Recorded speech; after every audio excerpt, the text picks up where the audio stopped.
c'est aussi à nous de savoir où est-ce que sont nos propres limites et de pouvoir présenter les choses d'une autre façon et de toujours mettre ça dans le contexte du client et de la valeur qu'il recherche et comment nous, on peut répondre à cette valeur-là. Parce que des fois, là où on a des limites, c'est pas forcément ce que le client recherche en fin de compte. Donc, c'est toujours très important, je pense, de voir les choses de manière très complète. Et c'est là où on va vraiment pouvoir rapporter quelque chose à nos clients.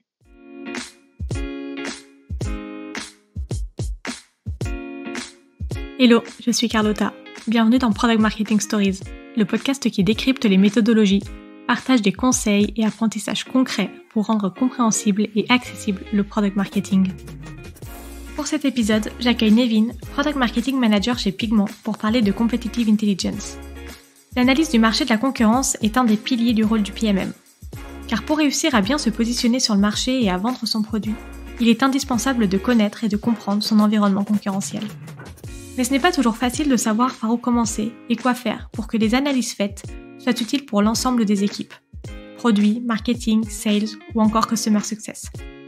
Alors dans cet épisode, Nevin nous partage sa vision de ce qu'est la competitive intelligence et de son usage, les actions concrètes qu'elle a mises en place et les premiers résultats obtenus.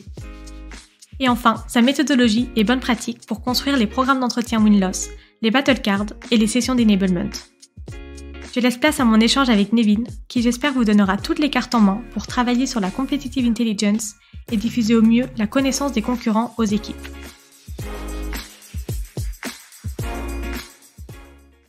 Hello Nevin, comment tu vas ? Hello, ça va bien, merci, et toi ? Très bien. Je suis ravie de t'avoir sur le podcast. Merci d'avoir accepté mon invitation d'être avec nous aujourd'hui. Avec plaisir, merci d'avoir pensé à moi. Est-ce que tu peux te présenter en quelques mots ? Ouais, donc Nevin, je suis Product Marketing Manager chez Pigment. Donc c'est une boîte de planification et de modélisation pour les grandes entreprises. Donc on est en France, dans d'autres pays en Europe, aux États-Unis aussi beaucoup. Et voilà, donc on a les entreprises sur tous ces enjeux de planification stratégique. Ça va faire bientôt un an que je suis dans la boîte. On a démarré l'équipe PMM il y a quasiment du coup un an. On a commencé quasiment en même temps avec ma chef. Du coup, ça fait 3 ans, 4 ans à peu près que j'ai fait le switch en product marketing. J'avais commencé en business development au Royaume-Uni où j'avais passé quelques années. Et du coup, quand je suis rentrée en France, je me suis dit, bon, moi, j'aimerais faire quelque chose qui se rapproche un peu plus de ce qui me plaît. Et je suis un petit peu tombée par hasard sur le product marketing, mais je suis très, très contente. Et du coup, aujourd'hui, vous êtes combien dans l'équipe PMM ? Alors aujourd'hui, on est 3, en incluant ma chef. On a accueilli une deuxième personne la semaine dernière. Donc, l'équipe grandit petit à petit. Aujourd'hui, on va parler de Competitive Intelligence. Nevin, tu vas nous partager les best practices que tu as mis en place chez Pigment pour à la fois diffuser la connaissance sur la concurrence et former les équipes pour que le sujet de la concurrence ne soit pas un sujet tabou, problématique pendant le process de vente, parce qu'on sait que pour réussir finalement à se positionner sur le marché, c'est indispensable de connaître et de comprendre son environnement concurrentiel.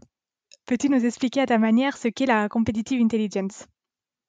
Alors pour moi, la competitive intelligence, c'est vraiment toute l'information qu'on arrive à avoir sur nos concurrents, à la fois ceux qu'on connaît très bien. On peut partir du principe qu'on les connaît très bien, donc on fait pas forcément l'effort de chercher des informations dessus, et ceux qu'on connaît pas encore. Et c'est vraiment récolter toute cette connaissance et la diffuser aux équipes commerciales, même aux équipes produits pour savoir vraiment comment leur produit est différent du nôtre, etc. Donc c'est toute l'information qu'on peut récolter sur nos concurrents et savoir la transmettre à nos chers collègues. Et justement, qu'est-ce qui t'a amené à lancer ce travail sur ce sujet ? Alors quand je suis arrivée chez Pigment, j'avais déjà travaillé dans l'industrie avant quand j'étais business development, donc j'avais une assez bonne connaissance un petit peu du marché, des acteurs sur le marché et certains de mes collègues aussi, parce qu'on est beaucoup à venir de cette industrie-là. Mais j'ai trouvé du coup que l'information elle était assez disparse, donc il y en avait certains qui connaissaient très bien, donc on se parlait entre nous, on partageait l'information un petit peu à droite, à gauche, avec Slack, etc. Mais on a beaucoup de nouveaux concurrents qu'on connaissait pas forcément avant quand on travaillait dans ces autres entreprises. L'information, du coup, on n'a pas le même niveau d'information. Donc, pour certains, on est très confiant. Pour d'autres, c'est plus ah oui, non, jamais entendu parler. Je sais pas comment me positionner contre eux. Et du coup, je trouvais qu'on n'avait pas le même niveau d'information. On savait pas où la trouver l'information. On avait quelques battle cards, on avait quelques Slack channels où on partageait l'information, mais c'est un petit peu un petit travail de fouille pour trouver ce qui était pertinent. Et puis pour moi, ne serait-ce que sur la partie positionnement et le message, si je sais sais pas ce que fait vraiment la concurrence, je sais pas comment me différencier. On est sur un marché où on dit tous qu'on fait la même chose, donc comment s'assurer qu'on arrive à communiquer vraiment nos éléments différenciants, et ça passe par savoir ce que fait notre concurrence, comment ils se positionnent pour pouvoir ajuster. Et plus concrètement, quels étaient tes objectifs? Ouais, alors les objectifs, c'était vraiment d'équiper les équipes commerciales avec le bon niveau d'information sur tous les concurrents. Donc, il n'y en ait pas un où on soit super confiant et un autre où on se dit, bon, ben, c'est pas grave, sur l'autre, on a pas mal d'informations.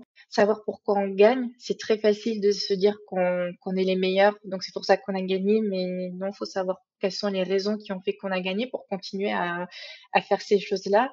Savoir pourquoi on a perdu aussi, c'est très important. C'est ça qui va nous permettre d'aller plus loin, d'améliorer nos processus et aussi de pouvoir influencer la roadmap produit, puisqu'on est une jeune boîte. Donc, si on comprend un petit peu comment on se positionne aussi d'un point de vue purement produit par rapport à la concurrence, ça va nous permettre d'apporter quelque chose qui n'est pas forcément adressé par les autres. Du coup, on rentre dans le vif du sujet.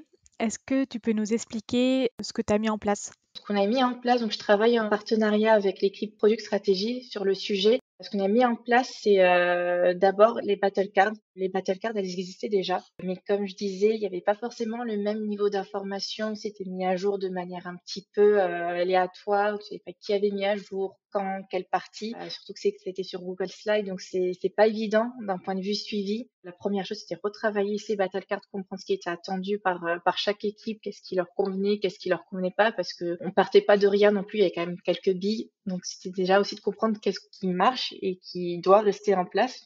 On va pas réinventer la roue non plus. Donc il y a les battle cards, mise en place d'entretien win-loss. Donc c'était aussi quelque chose qui était fait, mais encore une fois de manière aléatoire, et pas forcément les mêmes questions qui étaient posées d'un entretien à l'autre. Donc pour voir un petit peu les tendances qui en ressortaient, c'était compliqué. Donc, on a mis ça en place et là, on a envie de mettre en place des sessions d'enablement pour vraiment pouvoir former les équipes. OK, il y a le contenu, mais comment on s'assure que le contenu soit bien utilisé? Comment vraiment s'assurer qu'on arrive à répondre à toutes leurs questions? Donc, avec ces sessions d'enablement qu'on va mettre en place. Donc, et après, on fera des études en interne pour voir un petit peu ce qui marche depuis qu'on a mis ce programme en place, ce qui marche moins bien pour pouvoir améliorer le projet. Donc si je résume, il y a eu 3 actions. La première, c'est la refonte des battle cards. La deuxième, programme entretien win-loss. Et la troisième, sur laquelle tu vas commencer à travailler, c'est les sessions d'enablement. Ouais. Alors, si ça te va, on va rentrer un peu plus dans le détail des 2 premiers points, vu que c'est ceux que tu as le plus travaillé. Est-ce que en une phrase, tu peux nous dire la définition d'une battle card? Ouais, alors une battle card, c'est une sorte de fiche, en fait, une sorte de carte d'identité du concurrent avec qui est notre concurrent, ses forces, ses faiblesses et toutes les informations qui sont pertinentes sur ce concurrent-là pour pouvoir bien se positionner contre le concurrent. Donc c'est un petit peu ta fiche anti-sèche. Génial. Est-ce que tu peux nous dire quelles sont les infos clés à mettre dans les battle cards, sachant que souvent en interne, on peut avoir plusieurs audiences, donc des besoins différents. Comment est-ce que tu le gères? Qu'est-ce que tu fais?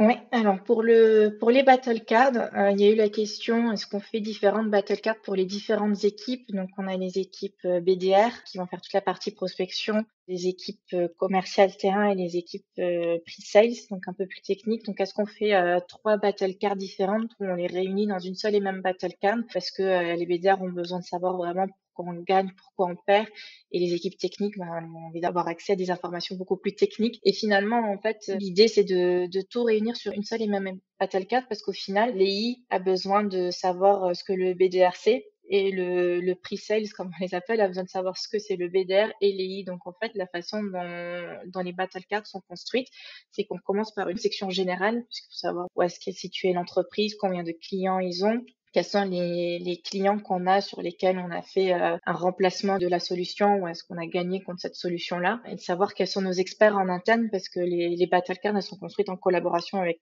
différentes personnes en interne. Donc ça, c'est des informations un petit peu que tu peux voir directement quand tu vas sur ta battle card. Et ensuite, c'est vraiment par section. Donc on commence directement avec les BDR pour qu'ils puissent avoir accès à l'information qui est pertinente assez rapidement quand ils sont en call, par exemple, ils puissent directement trouver l'information. Donc pourquoi on gagne, gagne, pourquoi on perd, quelles sont les questions à poser, quelles sont les objections qui sont assez courantes, donc comment y répondre. Et ça, c'est vraiment la section pour les BDR. Et ensuite, on rentre la partie EI où on parle un petit peu plus de l'entreprise, quels sont les cas d'usage qu'ils couvrent, comment nous on se positionne par rapport à ça, où est-ce qu'ils sont meilleurs, où est-ce qu'on est meilleur. Sur la partie pricing, autant que possible, on trouve l'information, comment ils sont positionnés, comment on peut aussi contrer certaines choses qui est intéressant, je trouve, c'est de montrer ce qui est dit sur les sites internet et ce qu'on a pu apprendre au fur et à mesure d'échanges avec des clients, des prospects, de dire voilà comment on peut réagir à tel point, parce qu'un prospect va forcément trouver l'information sur le site internet ou avoir la version, j'appelle ça la version Instagram, du coup des équipes commerciales. Comment nous on peut faire ce Instagram versus réalité, donc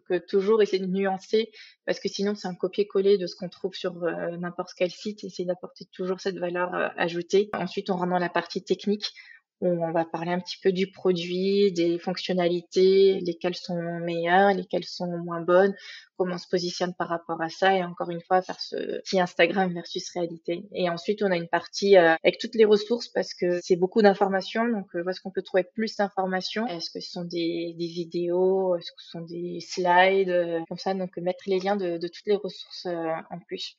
Et du coup, cette présentation, cette battle card, tu l'as fait sous quel format? C'est une présentation PowerPoint, par exemple? C'est une présentation, enfin c'est une page Notion qu'on a faite parce que c'est beaucoup plus facile de naviguer, d'agrandir la section qui t'intéresse. Donc le BDR, il va juste agrandir la section BDR, il va pas regarder toutes les autres sections. Donc c'est un retour qu'on a eu en fait quand on a fait des entretiens en interne pour voir ce qui marchait, ce qui marchait pas. Et sur les battle cards qui existaient, qui étaient sous forme de slides, tu avais le concurrent sur une slide et tu avais toutes les informations. Du coup, tu es en échange avec un prospect qui te dit je suis en contact avec tel concurrent ou c'est la solution qui est mise en place. Ils sont là devant la slide en disant mince, elle est où l'information parce qu'il y a trop d'informations. Donc l'idée c'était vraiment de pouvoir s'assurer que chaque équipe puisse faire une sorte d'expand de la section qui les intéresse et comme ça sinon ça fait pas trop d'informations non plus. C'est beaucoup plus agréable aussi visuellement de trouver cette information comme ça. Non, c'est sûr. Et du coup, à chaque fois, vous faites, par exemple, Pigment versus un concurrent. Et là, vous dites, bon, bah, nos avantages, potentiellement les questions à poser. S'il y a des inconvénients, être au courant aussi pour pas forcément survendre une fonctionnalité ou essayer d'amener vers un autre sujet, j'imagine. Aussi, c'est très lié avec le programme d'entretien Windows parce que on sait qu'on n'est pas meilleur que tout le monde. Je pense que c'est une erreur qu'on peut souvent faire de manière générale quand on travaille pour une boîte et qu'on est dans la vente, c'est de dire qu'on est meilleur. Alors oui, sur certains aspects, on est meilleur, mais on peut pas être bon sur tout. Et du coup, c'est important de savoir ce que ce sont nos propres limitations et de pas, comme tu dis, de les survendre parce que sinon, après, ça revient toujours, en fait. Si nous, on dit ça, le programme qu'on fait, nos concurrents le font aussi. Donc, si nous, on sait leurs limites, s'ils font bien leur travail, ils peuvent très bien le savoir et c'est quelque chose qui peut très bien se retourner contre nous. Donc, c'est aussi à nous de savoir où est-ce que sont nos propres limites et de pouvoir présenter les choses d'une autre façon et de toujours mettre ça dans le contexte du client et de la valeur qu'il recherche et comment nous, on peut répondre à cette valeur-là. Parce que des fois, là où on a des limites, c'est pas forcément ce que le client recherche en fin de compte. Donc, c'est toujours très important, je pense, de voir les choses de manière très complète et c'est là où on va vraiment pouvoir apporter quelque chose à nos clients. Super intéressant. Je pense qu'on a bien parlé du sujet Battle Card. On va parler du deuxième sujet du coup qui est sur les entretiens win-loss. Est-ce que, pareil, tu peux nous dire qu'est-ce que c'est et comment est-ce que tu le prépares et animes? Oui, alors les entretiens Windows, donc c'est les entretiens qu'on mène avec soit nos nouveaux clients ou alors des comptes qui ont décidé de choisir une autre solution. Et c'est des entretiens qu'on essaye de faire relativement tôt après la signature du contrat ou l'arrêt de la relation avec le client. Et le but vraiment, c'est de comprendre du coup pourquoi on a gagné ou on a perdu en couvrant différents aspects. Donc, on couvre des aspects à la fois relatifs au processus de vente, relatifs aux produits, au pricing, la partie marketing, product marketing, etc. Donc, on essaye de poser les mêmes questions d'un entretien à un autre pour qu'on puisse vraiment identifier les tendances. Et ensuite, une fois qu'on fait l'analyse de tous ces entretiens, vraiment pouvoir en sortir avec un plan d'action. Et tu aurais des questions que tu peux nous partager, des questions que tu poses justement à ces clients? Oui, Une question qu'on me pose beaucoup parce qu'on est une boîte qui est relativement jeune, ça a été créé en 2019, c'est de savoir comment les entreprises ont entendu parler de nous. Parce qu'on investit beaucoup sur notre visibilité, donc ça nous permet de voir si ça marche ou pas. Donc voilà, est-ce que c'est par le bouche à oreille? Est-ce que c'est via des sites de comparaison de logiciels? Donc ça c'est une question qu'on aime bien poser. Une question, je pense que n'importe qui pose, ça faisait partie des best practices que j'avais vu quand je travaillais le questionnaire, c'était si vous étiez responsable produit, sur quoi vous investiriez, donc savoir un petit peu quelles sont les attentes aussi, parce que ce qui est intéressant, c'est que c'est pas forcément des choses qui sont adressées également par nos concurrents. Quand on pose cette question-là, en fait, on se rend compte que ce sont des choses auxquelles personne n'avait forcément pensé, mais comme on pose pas souvent cette question des fois aux clients, ben, on peut facilement passer à côté de cette question-là aussi très souvent. Ces entretiens, tu les fais toute seule? On les fait à 2 pour le moment, puisqu'on démarre. On a commencé il y a un petit peu plus d'un mois, donc à 2, sachant que ça dépend aussi des disponibilités qu'on a. Donc là, l'idée, c'est de pouvoir se partager le travail avec ma collègue en product stratégie parce qu'on a de plus en plus d'entretiens à réaliser. Ça demande un travail de préparation. On se coordonne avec les équipes commerciales qui ont travaillé sur le projet en interne pour pas poser des questions un petit peu ridicules ou auxquelles on devrait déjà avoir les réponses. Après, il y a le travail d'analyse et de synthétisation, parce qu'ensuite, on envoie un résumé qu'on partage avec toute l'entreprise. Donc là, on va commencer à se partager les responsabilités.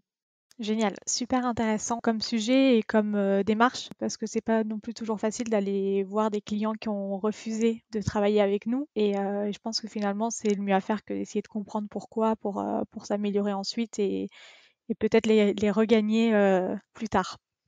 Ouais, vraiment. Et de ce que j'ai compris, parce qu'on n'en a pas parlé, tu n'as pas forcément utilisé d'outils en particulier de competitive intelligence. Est-ce que c'est un choix que tu as fait?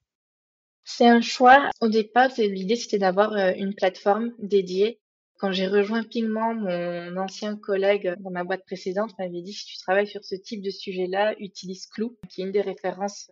Du coup, je m'étais gardé ça en tête et du coup, quand j'ai commencé à parler de ça en interne et qu'on a décidé de monter un projet vraiment, on a regardé Clou, on a regardé Crayon, on a regardé d'autres solutions. Et en fait, à travers les différents entretiens qu'on a eus avec leurs équipes, qui étaient vraiment, elles étaient géniales, les équipes, en fait, on s'est rendu compte qu'on n'avait pas de stratégie et qu'il fallait qu'on fasse tout ce travail de créer cette stratégie, de faire quelque chose qui corresponde à tout le monde avant de mettre en place une plateforme. Parce que sinon, si on met une plateforme alors qu'il n'y a pas de stratégie derrière, elle va pas forcément être utilisée. On va passer beaucoup de temps et on va dépenser beaucoup d'argent sur quelque chose qui ne va pas résoudre le problème, en fait. C'est comme si tu mettais un pansement sur un énorme plaie ouverte et c'était ton petit sparadrap minuscule. Donc, l'idée, c'était vraiment de mettre en place quelque chose de robuste en interne, de mettre en place une stratégie, de comprendre ce qui marchait pas, les attentes, comment on devait partager ce contenu en interne. Et je pense qu'une fois qu'on aura quelque chose de robuste, c'est le début. Nos équipes, elles sont super enthousiastes et elles utilisent de plus en plus le contenu qu'on leur fournit. Et ça reste le début. Donc, je pense qu'après plusieurs mois, on pourra prendre un peu de recul et voir si c'est nécessaire maintenant d'investir ou pas. Si j'ai un conseil à donner, c'est d'abord regarder ce qui est en place, parce que s'il n'y a pas vraiment de stratégie en place, la solution ne résoudra pas tout. Oui, tu as complètement raison. Du coup, je me posais la question, comment est-ce que tu as embarqué les équipes avec toi sur ce projet? Je travaille beaucoup avec les équipes commerciales, donc c'est de se rendre compte au fur et à mesure des conversations qu'il leur manquait tout simplement les informations. Donc d'un point de vue équipe commerciale, ça a été, c'est pas que ça a été simple, mais la valeur de la stratégie a été perçue assez vite. Après, c'est une question il y a du contenu, il faut l'utiliser. Je pense que n'importe qui en product marketing, c'est la difficulté des fois de faire utiliser du contenu parce qu'il y a toujours beaucoup de contenu, donc toujours démontrer la valeur de ce qu'on produit. On a de la chance, effectivement, on travaille étroitement avec les équipes, forcément product marketing, product, ça va de pair, avec les équipes commerciales, avec les équipes de sales enablement, enfin vraiment toutes les équipes. Donc on a beaucoup de visibilité, donc les gens ont été rapidement assez embarqués dans ce projet-là. Et quand on est allé les voir pour déjà comprendre les besoins et les attentes, ils ont été super réactifs pour partager leurs impressions, leurs attentes. Et après, on a eu un sponsor en interne qui a fait que ça nous a permis d'avoir cette crédibilité en plus. Quand tu dis sponsor, c'est quelqu'un en particulier ou... Oui, alors on a plusieurs sponsors dans le sens où la plupart des personnes en parlent régulièrement, mais on a le sponsor du Head of Revenue qui a aussi, parce que pour faire des entretiens Windows, surtout sur cette partie-là, c'est pas une mince affaire. Il faut que ça soit vraiment validé en interne et on a eu validation du Head of Revenue qui a dit c'est bon, je valide le projet et ça nous a beaucoup aidé. Oui, il faut réussir à trouver un peu ces champions locaux, on va dire, pour aussi que dans chaque équipe, on arrive à promouvoir tout le travail qu'on fait. Est-ce que tu peux nous partager justement les premiers résultats, retours que tu as eus sur ce travail?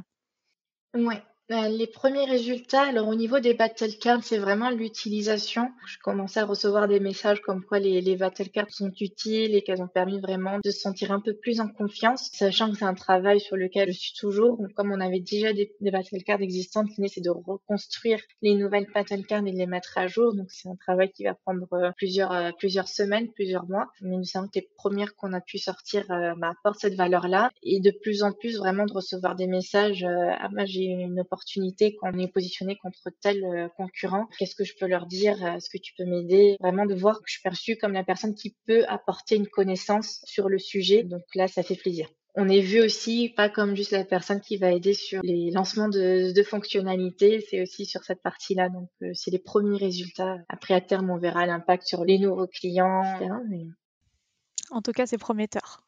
ouais. En un mois c'est quand même pas mal, je me dis. Tu parlais au début de l'influence sur la roadmap produit. Est-ce que justement les échanges, notamment avec les entretiens win-loss, ça t'a déjà donné quelques insights et informations que tu as pu partager au produit? Oui, on commence à avoir pas mal d'entretiens sous la ceinture, donc on va pouvoir commencer à faire certaines analyses. Mais là où on a trouvé des retours assez intéressants, c'est qu'on a beaucoup de personnes en interne qui nous disent ah, il nous faut telle fonctionnalité, telle fonctionnalité. Et quand on parle avec les clients, même les entreprises qui ont choisi une autre solution se rendent compte que cette fonctionnalité, elle n'est pas la fonctionnalité qui les fait choisir Pigment ou pas choisir Pigment. Mais c'est par contre quand on parle avec des commerciaux, c'est plus l'impression qu'on a quoi. C'est la fonctionnalité qu'il nous faut pour gagner. Donc c'est vrai que là, je trouve que nos clients et les comptes clients nous permettent vraiment d'affiner en fait la priorité de certaines fonctionnalités qu'on a sur la roadmap ou de confirmer du coup la priorité d'autres fonctionnalités que on commence à voir un petit peu les choses se dessiner à ce niveau-là. Ok, super. Écoute, pour terminer sur ce sujet, est-ce que tu aurais un dernier conseil à donner à nos auditeurs pour tous ceux qui aimeraient commencer justement ce travail ou forcément on a l'impression que c'est un énorme sujet? Quelle est la première chose à faire ou quelle est l'erreur à éviter potentiellement? C'est vrai que c'est un gros projet. La première chose à faire, je pense, c'est vraiment d'en parler, de sonder, parce que c'est là où on se rend compte de l'étendue du travail, puisqu'il y a des choses auxquelles on va penser, on va se dire il faut les faire. En fait, sinon ça marche. Enfin, il n'y a pas forcément d'attente à ce niveau-là. Ça permet de prioriser les actions, bien identifier ses sponsors en interne et surtout de démontrer la valeur du programme. C'est vrai que c'est quelque chose que j'ai pas mentionné tout à l'heure, mais non seulement il faut avoir ce sponsor-là, mais il faut lui prouver la valeur du programme, comment on va le mesurer, quel est l'impact, parce que c'est bien joli de dire qu'on veut sortir des battle cards et c'est toujours un asset qui est intéressant à voir, mais ça va au-delà des battle cards et de faire comprendre qu'il y a toute une stratégie derrière et qu'on a déjà des idées sur comment mesurer l'impact et puis surtout de se faire aider. Il y a beaucoup de personnes qui sont intéressées et qui demandent de participer, de partager leurs connaissances, etc. Donc c'est pas forcément quelque chose qui repose que sur les épaules du product marketing manager. Comme beaucoup de nos activités, dans tous les cas, c'est toujours un travail d'équipe. Faut pas hésiter à demander aux équipes de contribuer. Super conseil. Et juste pour terminer, du coup, vu que tu l'as rapidement évoqué, sur cette mesure de la performance, ça veut dire que quand tu as commencé ce projet, cette stratégie, tu as réfléchi aux KPI sur lesquels il faudra analyser pour évaluer la performance ou pas de ce projet-là, c'est ça? Ouais, j'avais regardé comment on pouvait le faire. C'est vrai que là où les entretiens avec les solutions de competitive intelligence ont été utiles, c'est que ça m'a donné aussi des informations sur comment on pouvait mesurer. Alors c'est que beaucoup de leurs KPI sont relatifs à l'utilisation de la plateforme, mais ça m'a permis de voir comment on pourrait le mesurer et du coup dans les OKR Product Marketing d'inclure ça sur mes propres objectifs pour le semestre. Donc c'est vrai que ça va beaucoup se traduire sur l'impact sur le signe de vente, est-ce qu'on gagne plus contre un concurrent ou pas, et l'utilisation de tout le contenu qu'on met à disposition. Et je pense que c'est quelque chose qu'on va affiner avec le temps. Et puis si on a une solution, on aura encore plus de moyens de mesurer. Ah, c'est sûr. Ok, super clair. Écoute, merci d'avoir partagé toutes ces bonnes pratiques. Je pense que ça vaut de l'or. Si ça te va, on termine notre discussion avec deux questions que je vais poser à tous mes invités. Alors la première, quelle est la prochaine personne que tu aimerais écouter sur ce podcast? Je pense que ça serait Mathieu Segui. Je le suis sur LinkedIn depuis très longtemps et j'adore le contenu qu'il poste, les conseils qu'il donne. Je suis un peu une fangirl de loin à liker ses commentaires, donc je serais super intéressée par un podcast où il est invité. Trop bien. Et la deuxième question, quel est le livre que tu recommanderais, que ce soit sur le product marketing en particulier ou pas?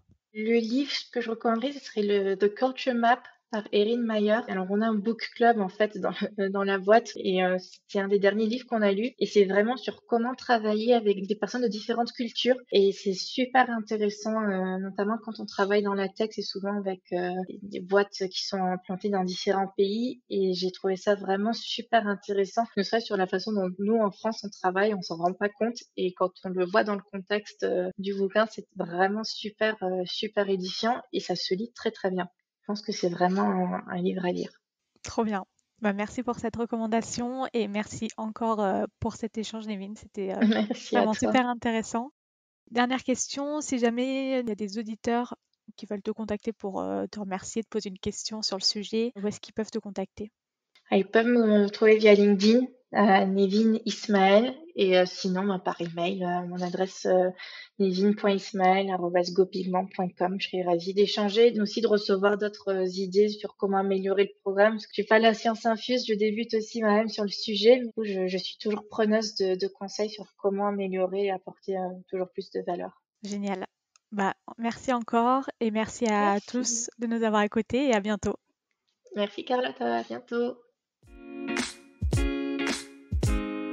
Merci d'avoir écouté cet épisode jusqu'au bout. Si l'épisode t'a plu, n'hésite pas à le partager sur LinkedIn en me taguant.